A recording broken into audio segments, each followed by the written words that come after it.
Hi everyone, so this is a Pokemon training montage for Pokemon Fire Red. Now, I said I was going to do one of these, but obviously I couldn't show the whole thing. It was a case of I was starting to get a bit like it was a case of I wanted to show you the basic idea of what was going on, and I wanted to give you a good sort of 10-minute clip into the 2 hours I spent. Um, Training everybody. Now, obviously, I've had to speed this up as well, and we caught a Mankey there, which was really cool because I didn't even know Mankey was there. So I've sped everything up. There is an evolution in this video though, so you might want to watch until at least the middle of it, I would say. I slowed the video down for that, and so you could watch it properly. But basically, the point of this was to get everybody, or at least most of my Pokemon, up to at least level 15. Now, the reason for level 15 is I didn't want to go mad and then get everyone up to level 20, because I think at that point I would want to put a bullet in my brain, because training in that area is so slow. Because realistically, your experience comes from your trainer battles and gym battles. Training through Pokemon battles is really slow, really sort of monotonous, and that's why I didn't want to record the entire thing, because like I said, I was here for about 2 hours trying to get everybody up to level 15. Now, there's a couple of Pokemon I didn't get to level 15, that's because Zubat was one of them. Zubat is a pain to level up here because Astonish doesn't actually work on a lot of the Pokemon here, and Leech Life is such a weak move. So I think what I'll do is I'll use the whole sort of switch in trick to get him leveled up. And I didn't get Paras leveled up either, simply because he was such a low level anyway when I got him, and these Pokemon tend to average between level 12 and level 10, so he was just a bit too weak for it, so that's why I didn't do it. Now, everybody else, I think I got up to at least level 15, which was cool, because it means that we're not overpowered for the rest of Nugget Bridge. I'm recording this between doing Nugget Bridge. So, we're not overpowered for Nugget Bridge, but at the same time, we aren't underpowered either, because in the last couple of Pokemon battles, I felt a little bit like, ooh, this could go wrong very quickly. And I never want to feel like that during a Pokemon battle, but at the same time, you don't want to just, abuse all of the trainers as well by just having stupidly over-leveled Pokemon, which you can do, by the way. If you've got the patience for it, you could easily get all these guys up to level 20, 25, and you just ravage the game, and that's not, it's not the way to play it.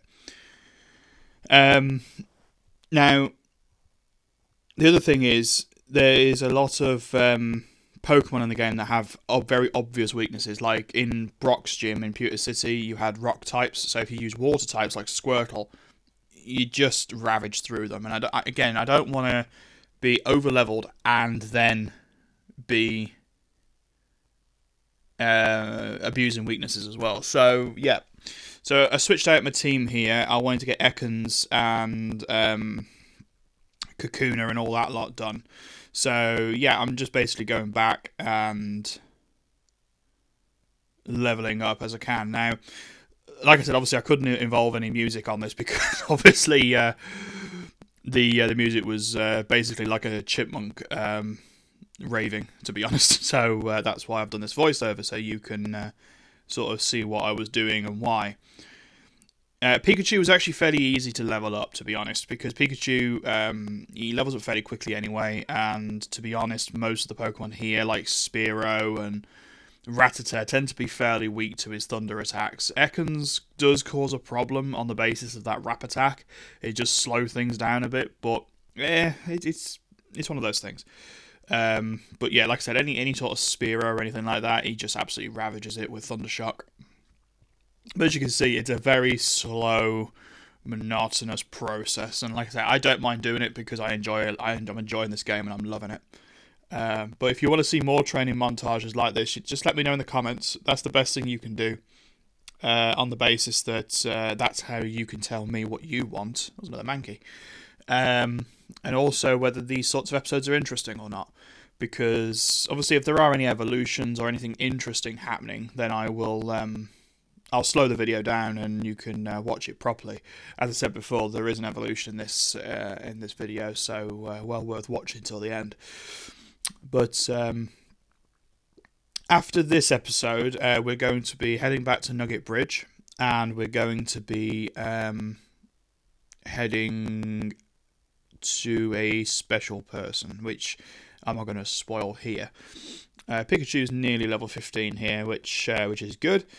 I'm going to start skipping ahead pretty swiftly at this point because, like I say, we had about 2 hours of this, and like I said, after the first sort of half an hour or so, it got a bit like, please kill me. But no, I enjoyed it, in all honesty.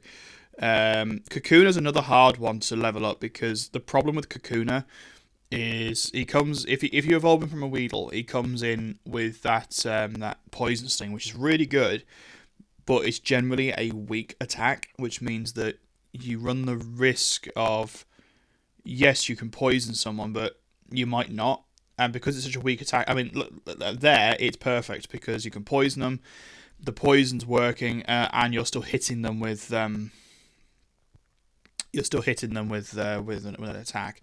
It's a shame he doesn't come with like a tackle or anything like that. It's a bit of a shame, but yeah, we leveled him up eventually, and Zubat, like I said, he was next to impossible to level up here because, like I said, the wow, Kakuna pulled it out of the bag there. Zubat's next to impossible to level up here because he's only got 2 attacks. One of them's super weak, and the other one is, it just doesn't affect the Pokemon in this area, so it's a bit of a shame. Now, there are some trainers actually on the route out of Mount Moon. However, I actually can't get back to that route yet because I haven't done the bridge. Ah, here we go.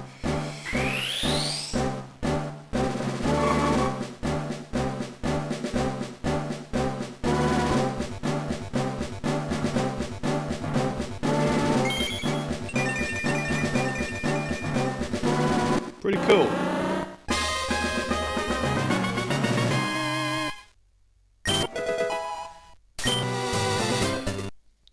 Cool, so Kakuna finally leveled up to Beedrill, and as you can see, he looks absolutely phenomenal, and he learns Fury Attack straight away, which is really cool attack. It can hit a Pokemon from 2 to 5 times, and the hits are fairly weak, but when you get the 5 hits off, it can just, you'll see it a few times in this video where he does it, and he just absolutely annihilates.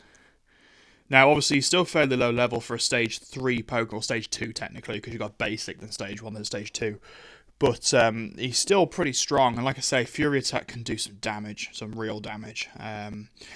So here I am, just basically trying to level Zubat up, and then I kind of realised that his attacks just aren't doing it, and even against Pokemon that are actually lower level than him, he was just not cutting the mustard at all. So, bit of a shame, but I will level him up. It's just a case of finding the right area, I think. And like I say, things like Zubat's a ghost Pokemon as well. They're a nightmare to try and level up because their attacks either work or they don't. It's not a case of they do little damage. It's a case of they just do nothing. So it's a bit bizarre, but yeah, cool. So I think I'm going to actually leave you here for the last couple of minutes. It's a 10-minute video, and I've been talking for about 9 minutes of it. So I'm going to let you get on with the rest of the video. I hope you enjoy it, and I'll see you for more Pokemon very soon. Bye-bye for now, enjoy, and I'll see you on the other side.